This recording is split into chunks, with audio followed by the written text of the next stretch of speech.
Il ne peut demander à Adam et Ève de nommer les animaux sans leur donner la capacité de le faire. S'il te demande de donner des noms aux animaux, donc tu as l'intelligence pour le faire. Pour tout ce que Dieu te demande, sache que tu peux le faire. Tu peux le faire. Et la force est en Dieu et Dieu est en toi.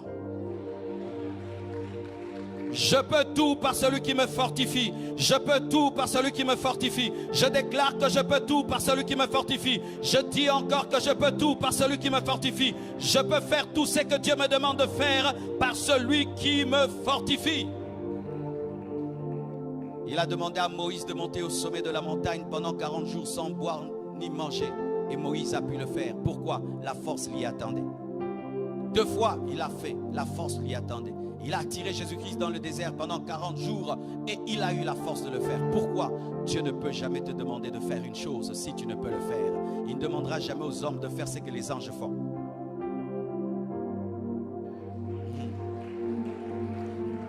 Regardez frère, il n'a pas dit à Adam de créer le soleil. Il n'a pas dit à Adam de créer l'animal, mais il lui a dit de nommer. Pourquoi? Parce qu'il peut nommer. Mais il ne lui a pas dit de créer. Pourquoi? Parce qu'il sait qu'il ne peut pas créer. Dieu ne peut pas te demander des choses qui te dépassent. Ainsi, il ne te demandera pas des choses divines, il te demandera des choses humaines, mais des choses divines humaines. C'est-à-dire, il sait qu'il sera dans l'équation pour toi. Frère, sœur, tu peux faire ce que Dieu te dit de faire. Je dis, tu peux faire, tu peux faire. Ta famille te dit souvent que tu ne peux pas faire. Ton mari, ta femme, tes amis. Aujourd'hui, Dieu te dit que tu peux faire. Je te dis que tu peux faire. Tu vas réussir. Tu accompliras ce à quoi Dieu t'appelle. Parce que Dieu n'est pas fou pour te demander une chose que tu ne puisses faire. Donne-moi un amen.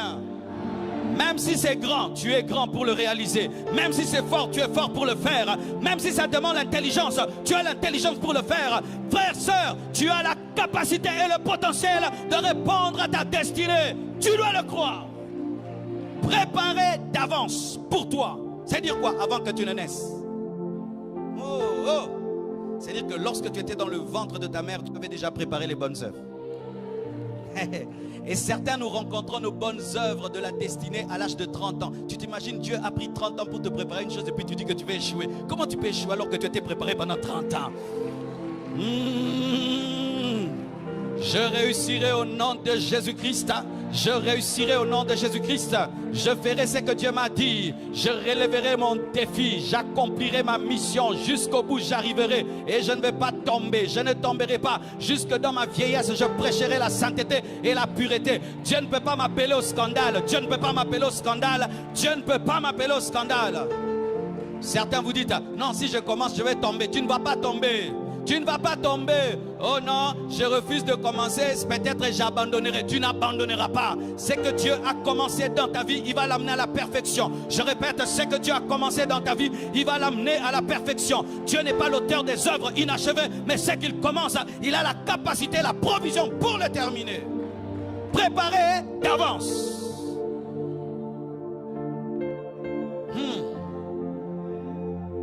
Nous ne prions pas et nous ne servons pas un Dieu qui improvise.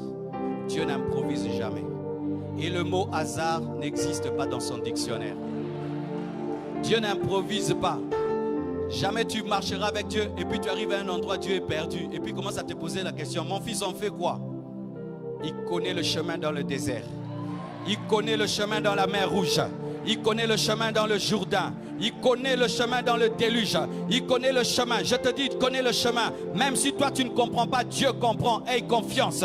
Aie confiance. C'est pourquoi lorsque Gédéon pensait qu'il était petit, Dieu lui avait déjà donné la capacité d'être un vaillant guerrier. C'est pourquoi il ne parlait pas selon que Gédéon parlait, mais il parlait à l'entraînement spirituel qu'il avait déjà donné à Gédéon, alors que Gédéon ne savait pas. Il avait déjà entraîné. Dieu t'a entraîné à ta destinée, mais toi tu ne le sais pas. Je te dis, Dieu est déjà entraîné. Je dis, Dieu t'a déjà entraîné pour affronter ta vie, affronter ta destinée. Les souffrances par lesquelles tu es passé, c'était ton entraînement. Les épreuves par lesquelles tu es passé étaient ton entraînement. Tous les coups durs que tu as connus dans ta vie, c'était ton entraînement. Tu as été préparé. Tu as été préparé.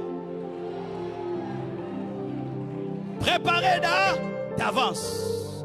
Programmé. Tu es programmé pour le succès. Eh oui, vous êtes programmé pour le succès. Regardez ce que les hommes de ce monde font. avant de nommer une voiture 4x4, qu'est-ce qu'ils font? Ils vont dans le labo, ils travaillent la voiture, ils mettent les pneus 4x4, ils mettent les amortisseurs 4x4, tout 4x4. Eux-mêmes testent sur les montagnes, dans l'eau, dans la boue. Quand ils finissent, ils mettent 4x4. Ils ont travaillé dans les secrets et quand ils manifestent, vous venez en retard. Toi aussi, Dieu, dans le secret, t'as travaillé. Et quand il t'exécute, le diable vient en retard, les sorciers viennent en retard, les jaloux viennent en retard. Pourquoi? Parce que c'est une chose que Dieu a préparée depuis longtemps. Toi, tu vis que la manifestation. Tu es la manifestation du plan de Dieu. Tu es la manifestation du plan de Dieu. Tu es la manifestation du plan de Dieu. Pas le plan de tes parents, ni le plan des hommes. Préparé d'avance.